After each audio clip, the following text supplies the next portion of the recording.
Maybe I could. Maybe you're ear twins. Yeah. I'm afraid we are ear twins and you are out of the deck. I'm Deborah Frances-White and I'm a comedian. I do a podcast called The Guilty Feminist, and it's a podcast about our noble goals as 21st century feminists and the hypocrisies and insecurities which undermine those goals. So, for example, I'm a feminist, but one time I went on a women's rights march and I popped into a department store to use the loo, and on the way out I got distracted trying out face creams, and when I came out the march was gone. So we confess these things. And I found, at first, I started this podcast with another comedian who's fantastic called Sophie Hagen, and we would have lunch together and talk about, this kind of thing. And at first I thought, we're going to get kicked out of the feminist club if we admit these things. But what was interesting is the longer I've gone on, the more I've realized that the admission of where we're failing makes it really accessible, and loads of people write in all the time and they'll say, I didn't think I was good enough to be a feminist, but now I realize I am, and as long as I'm trying and I'm moving forward and I'm doing a little bit more and I'm stretching myself and I'm apologizing a bit less and I'm wearing what I want or I'm being more of an activist, I don't have to be perfect. I don't have to look like the picture of what I've decided a feminist is in my mind. So I really love doing it. It's a lot of fun. I get to meet a lot of wonderful, entertaining comedians and sometimes experts, and also get to celebrate feminism in a way that's fun and entertaining and accessible.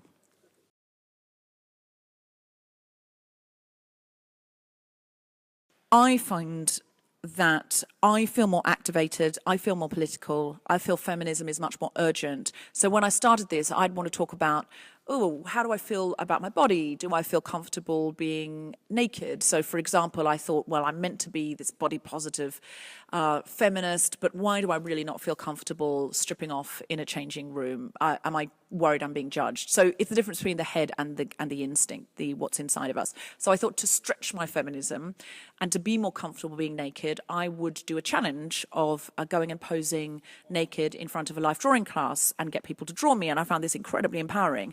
So now, at The Guilty Feminist, I often want to talk more about how the landscape politically and socially is becoming more hostile to women and what we can do proactively. So it's much less personal now for me and much more social. But I never want to stop talking about those things either, because the things that personally empower us can have a wider effect on how confident we seem in the world and what activism we can do.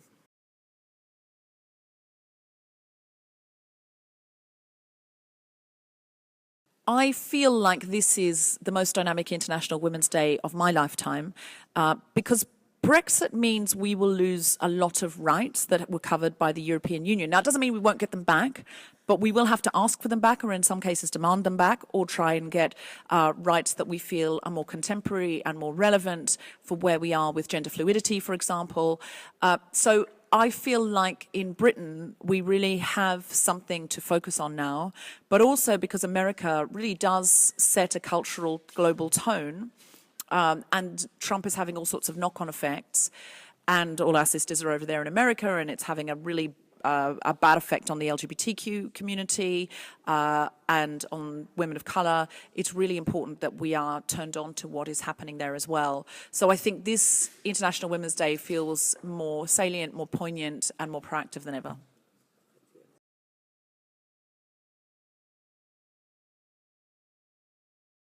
I read an article saying that when women were wearing pussy hats in the march, that felt exclusionary to some trans women.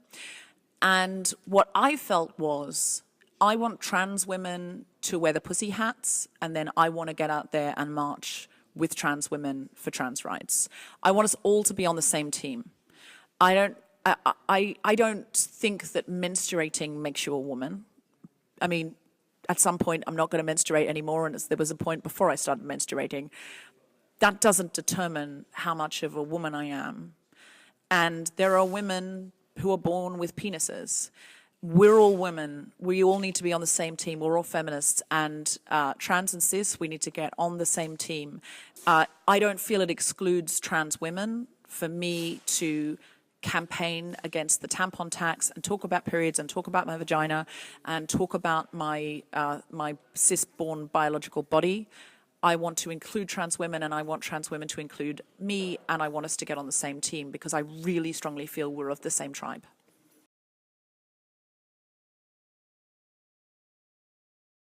Germaine Greer, she's a hot topic. So firstly, Germaine Greer has had a very important part to play in the history of feminism.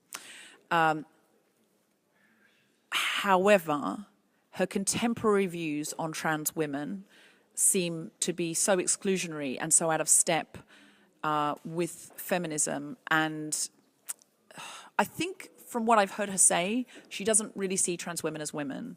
And I feel like she's sort of like your gran. Like, she was very important to feminism in the 60s and 70s, but everybody gets more reactionary as they get older. And maybe not everybody, that's not true, that's not fair to say.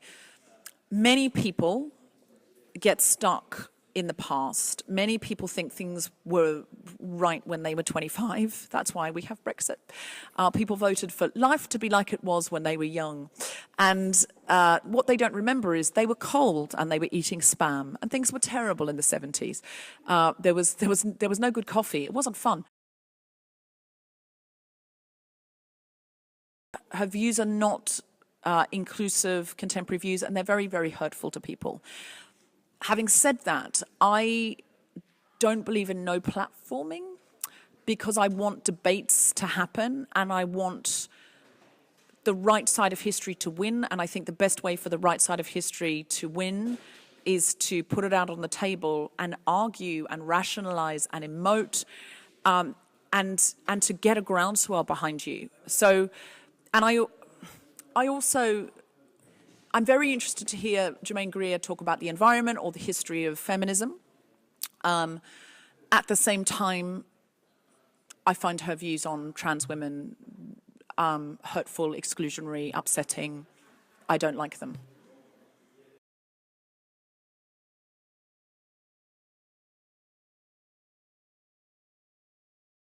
If there are only so many opportunities to give a platform in a year, you want to choose to give those platforms to the most powerful voices. And so, yeah, when they kind of go, Nigel Farage is going to come to our university and blah, blah, blah, blah, blah, and speak at the student union, you go, well, if you've only got 40 slots that year, why the hell are you giving one to somebody who is going to exclude half of your students? But at the same time, Germaine Greer coming to give a lecture on the history of feminism, and she isn't going to talk about trans issues, saying that she cannot be heard on anything because you don't agree with her views on this thing.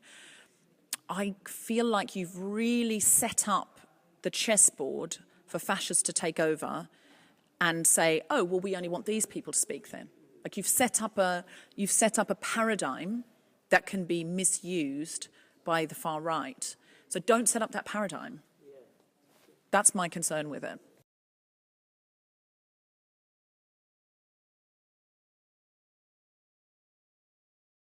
I saw somebody the other day who I love. He's an Indigenous, queer, incredible guy, academic. And he said, well done, such and such panel, for having equal women to men. Great work. Next goal, people of colour. And I went, yes, because you've made those people feel good and like they're going to be validated for doing this thing, and not like, oh, it's never enough.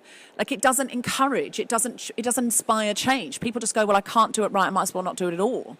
So I just thought, what a beautiful form of words to say, good work, and now here's your next goal, rather than not good enough, you're bad and wrong, which just doesn't inspire. I mean, unless someone is obviously being completely fascistic.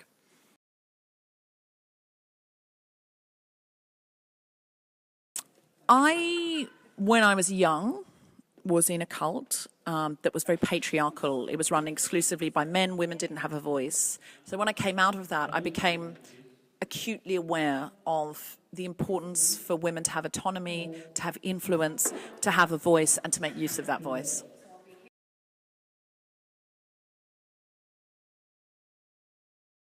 I love the community around the Guilty Feminist. I love that there are groups online, the Guilty Feminist unofficial, the unofficial Guilty Feminist book club, the unofficial Guilty Feminist men's group, the unofficial Guilty Feminist sci-fi book club, that people are getting together. They're doing challenges. They tweet their own "I'm a feminist" barts.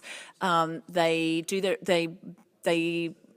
comment, they change ideas, they exchange views, and that's been a really exciting thing. Sometimes groups will meet up and they don't know each other, but they just like wear the Guilty Feminist t-shirt and they meet it together in the bar before the show and hang out together, and new friendships have been formed and new acts of feminism have happened because of that, and that makes me happy than anything, because it's like an army. And women often write to me and say, because of the podcast, I've said yes to this, or because of the podcast I've said no more often. So they've either said, I'm sick of apologizing and thinking I'm not good enough and saying, oh, I couldn't possibly do my PhD, I really want to do it, but I'm not good enough, and I've just applied and I've got in and I'm doing it. And likewise, I've had emails saying, my boss has been sexually harassing me at work for 2 years. I just felt like there was nothing I could do about it. And because of the podcast, I've listened to the anger episode 3 times, or the apologizing episode twice, and I've gone into HR and I've shown them the emails, and now he's got suspended. And so it's where people either leap barriers or draw boundaries. It makes me very happy. And I think it's something to do with the army. It's something to do with doing the show live. So when people listen at home, they hear lots of people laughing and they think, yeah, lots of people feel this. It's not just, Deborah or the other comedians she works with on the show. Lots of people feel this. And that is what I think is giving people power. It's not just what we're saying from the stage. It's the audience. And if the audience didn't come and laugh and endorse, I think it would be a much less powerful podcast. So, yeah, I'm very excited about that. Yeah, the laughter is almost the key bit to getting the serious message across. Because you make it approachable. Is it palatable? If it's funny, but also when everyone laughs, we all agree, yeah, I feel a bit like that. Yeah, I apologise too much. Yeah, absolutely. The emergency episodes have been some of the most rewarding because we've been able to really respond to what's been going on in the news. The day after Trump got in, I just felt hopeless. I couldn't stop crying. And then Tom, who produces the podcast, said, but this podcast is now more necessary. As overnight, it's become more important. And I thought, you're absolutely right. So I rang a venue and said, is there any chance that we could come in and do this tonight? And they said, every chance. In fact, we'll give it to you for free. And so we were able to put out free tickets, and which they went in 20 minutes, and fill that space. We were able to have a panel of really diverse people talking about how they felt about it, and it felt really electric. And so we did the same thing for the Muslim ban, just because we happened to be able to get a human rights lawyer from America who's an immigration specialist, and she said that the morning Trump got in, she woke up and she went, okay, well, it's been so hard to be an immigration lawyer under Obama. I have no idea what it will be like under Trump. Impossible. So she said, I thought to myself, right, I'm going to open a cat shelter because I can help cats, and I clearly cannot help people. And that was so great. And we had Michelle on, who was the human rights lawyer from America, and we also had Shazia Mirza. And it was just this incredible dynamic discussion, and it just feels more urgent. That's why I like the topical stuff.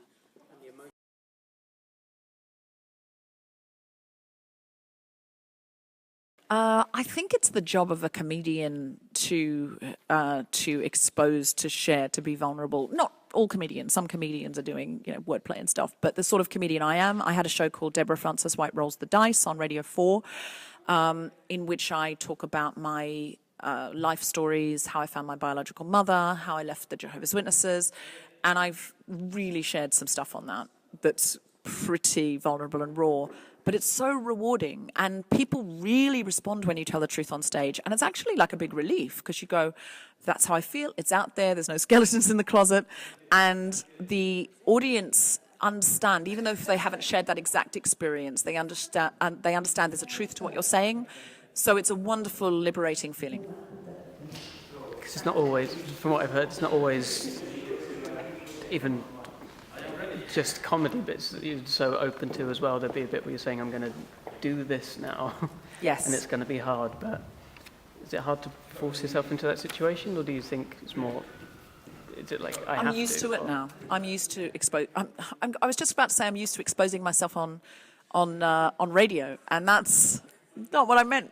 But if you were going to do it, radio would be the place to do it, because you can then you can just say to the audience, "Hey, I exposed myself," and there's no evidence. Yeah, I'm pretty used to it now. I found it trepidatious at first, but I've got a really good response, so I'm really happy to do it now. Within reason. You hold something back. There are some things that are private just to me. I've always got a few more embarrassing stories up my sleeve.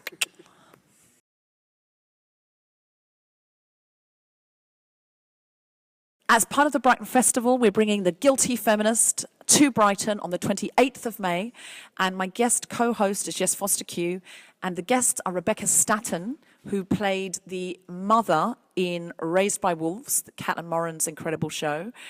She was also in Pulling, along with our other guest, Sharon Horgan. And Sharon Horgan not only wrote Pulling, but she wrote Catastrophe. And we're all going to talk about motherhood, parenting, that kind of thing together. It is going to be an extraordinary night. We're going to record 2 shows back to back. Do not miss it. 28th of May in Brighton, Sharon Horgan, Rebecca Staton, me, Jess Foster-Q, Guilty Feministing it up right nice.